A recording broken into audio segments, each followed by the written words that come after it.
The sheer volume of people, both in law enforcement as well as civilians, who came to pay their respects at the Blue Cross Arena today was simply astounding. Jane Flash joining us now live to tell us more about that and what you were able to take in today, Jane.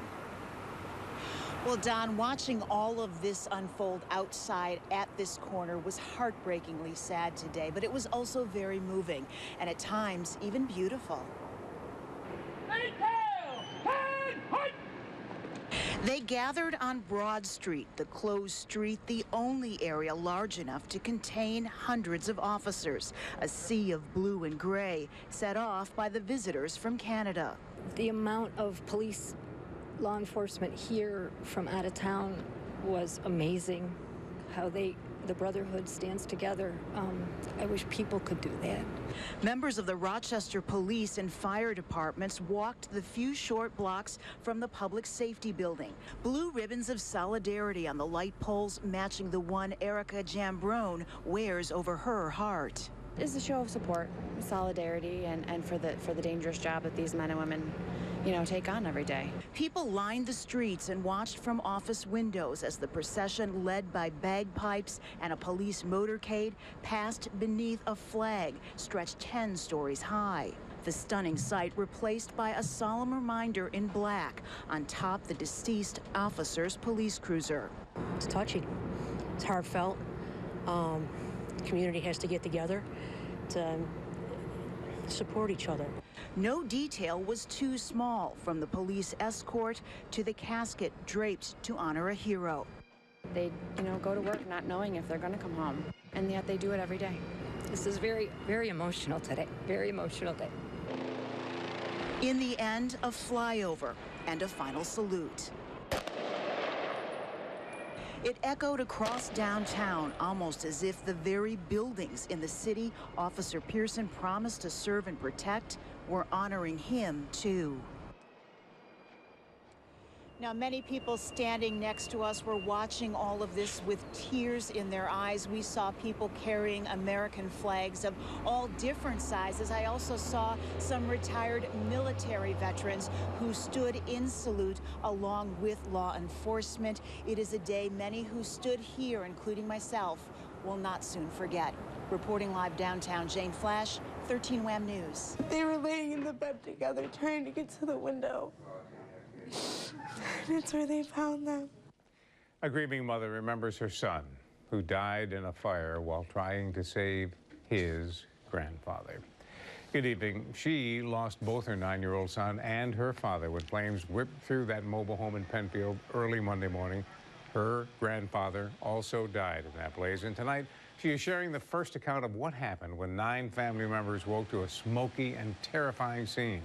Jane Flash in the newsroom now with the story you'll see only on 13 WHAM News, and I know very emotional to share these experiences. It's a heartbreaking story. Crystal Vrooman dropped her son at his grandfather's for a sleepover with his cousins because Monday was a school holiday. She did not know it was the last time she would see him alive, or that his final actions would make him a hero.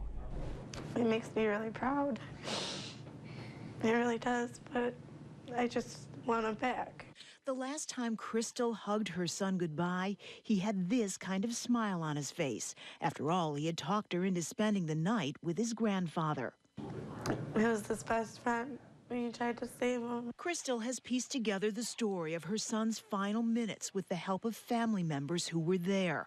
Tyler's 4-year-old cousin woke with his blanket covered in flames. 6 people made it out, but Tyler went back to get his grandfather, who is disabled. His aunt couldn't stop him, but followed, ending in the grandfather's room, surrounded by smoke. My sister had his hand, and he let go of her and tried to get to my dad, and she opened the window, and he wasn't there anymore. She couldn't see, and she was going like this through the smoke, and all I could keep thinking about is how he couldn't breathe, and how scared he must have been. He was found in the rear of the home. They were laying in the bed together, trying to get to the window. I'm just so grateful that he went with people that he loved. He didn't go alone. They didn't cross over alone. I'm just so glad that he was with his best friends. Now she waits for the medical examiner to release her son's remains. She may not ever be able to hold him or even see him again. But this she wanted us to know. You never know when it's going to happen, so just hold your babies close and don't let them go.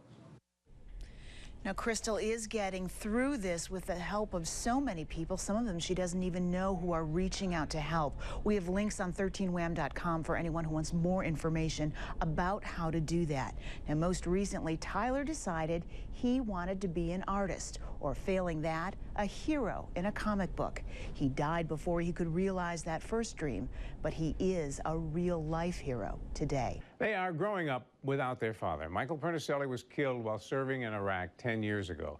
His daughters, now teenagers, remind us of the ultimate sacrifice of not only servicemen and women, but also their families. Here's Jane Flash. Well, I just pray that he's all right up there and that he's watching down over us. Nicole has her father's eyes, Dominique his smile. Yet most of the memories of their dad are from photos and stories of others. There isn't much they can actually recall. When people are talking about the fun things that they do with their dad, like over the years, I think that how I miss that, and then I never got to do that. The girls were 3 and 4 when Michael Pernicelli's life was stolen by a suicide bomber. It seems like it had just happened, and here it is. It's 10 years, and it still seems like yesterday. John Pernicelli raised all boys. 2 went to Iraq, only 1 returned. Now the grandparents are raising the granddaughters. He's up there. I know he can. He's obviously watching the, the progress and giving them a guidance too. On this anniversary, John finds solace on a bench behind Brighton Town Hall, bearing his son's name. He's a frequent visitor here. It's peaceful. It really is. For Nicole and Dominique, there's the daddy pillow. Someone transferred this photo to a pillow, soft enough to hug for comfort. When I look at his picture, I feel sad, but I feel happy knowing that he died doing something that he loved to help our country be the way it is now, free. They have their father's eyes and his smile and face the world each day with a little something else, his bravery. He left us physically, but he's still here in our heart, and that won't go away. Jane Flash, 13 Wham News. Thank you, Jane. You tell a story so well. Family and friends are planning a golf tournament to remember Michael. On Memorial Day weekend at Webster Golf Club, we have details on 13wham.com. Well, 13 Wham News first raised questions last year about the mismanagement involving hundreds of thousands of dollars at Monroe County's golf course. An audit released today puts the number at $250,000 over just a 2-year period. Jane Flash was the first reporter to look into these allegations. Joins us now to tell us why some are calling for criminal charges. Well, Don, this 27-page report says the operator pocketed $250,000 that should have gone to maintaining the courses. It also questions a lack of bookkeeping that may involve even more cash. Deep craters, diseased greens, poor drainage, all evident at Durand Eastman last summer. After poring through years of maintenance records, our Waste Watch investigation uncovered questions about whether taxpayers were cheated out of hundreds of thousands of dollars worth of permanent improvements and upgrades. I believe that in the long term, the county is going to wind up picking up the tab. And when I say the county, me, you, taxpayers. The audit puts the number at $250,000 for just the last 2 years. Jack Tyndale Incorporated has run things here for 17. The real shame was that the county decided to ignore everything and not do anything about the problems for years and years. The audit says the county failed to be the watchdog for taxpayers. Critics say it should have gone further. I thought the audit report might actually say those people should be held responsible and accountable for not doing their jobs, because they didn't do their jobs, and now we have all the problems. Especially in light of some new questions. Auditors say Tyndale did not provide daily receipts of deposits to show greens fees were properly collected and then turned over. There's no way to verify taxpayers got all the money they should have. Gart says the operator stopped accepting credit cards for golfers. It was cash only. Having an all-cash business just lends itself to the appearance of impropriety. Whether there was or not, who knows? He is now calling on county lawmakers to bring in the Attorney General to conduct a criminal investigation. It was their contract. They have to say, we believe there is impropriety. They have to say, we want this looked into. Now, the question is, will they do it?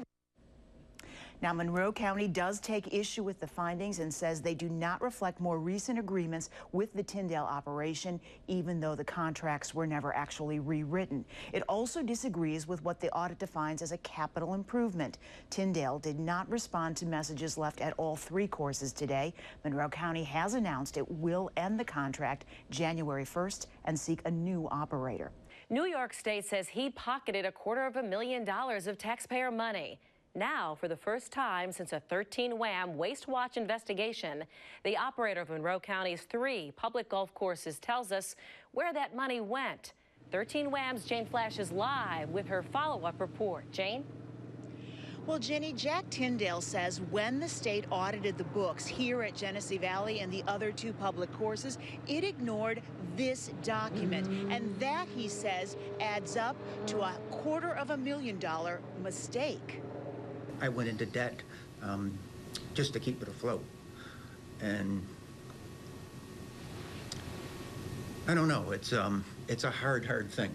In an emotional interview, Jack Tyndale says instead of pocketing taxpayer money, he has paid out of his own pocket to keep these courses going. He's out more than $80,000 last year alone. Fewer people are taking up golf as a sport, and when the recession hit, there was no way to rebound. It just went downhill, and it hasn't recovered from that. Under the county contract, the Tyndales kept a portion of the greens fees and in exchange agreed to invest $100,000 in capital improvements every year. After hearing complaints from golfers about course conditions, 13 WHAM poured through 17 years of records, hundreds of documents, and raised questions where the money was going. Following our report, the New York Comptroller released its own audit, which concluded taxpayers were shorted out of $246,000 over 2 years. I think it came to a head when the people 2 doors down from where I live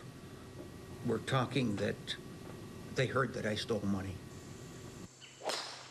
So where did that money go? The contract dating back to 1997 disqualified seeding and fertilizing costs as capital improvements. But the Tyndales say 7 years later, in 2004, the county relaxed the requirements to allow for seeding and for some other maintenance costs to be included as capital improvements. But it is an agreement the audit disregarded. At best, they might disagree with how it was spent, but it was according to the guidelines that were created by the county for us. If there's a disagreement here, it's with the county and the controller, not with Jack Tyndale. But Jack Tyndale is obviously being criticized, and it's claimed that he's pocketing this money. Now, the question is whether this 2004 agreement somehow changes the value of that original contract to taxpayers, and if the county had the authority to actually do that without approval from the legislature. That's why it was not considered as part of this audit. The Tyndales, though, say it does prove that the money was spent in some fashion on this course and not pocketed, and now they are considering suing the state to restore their good name. Reporting live, Jane Flash, 13 WHAM News.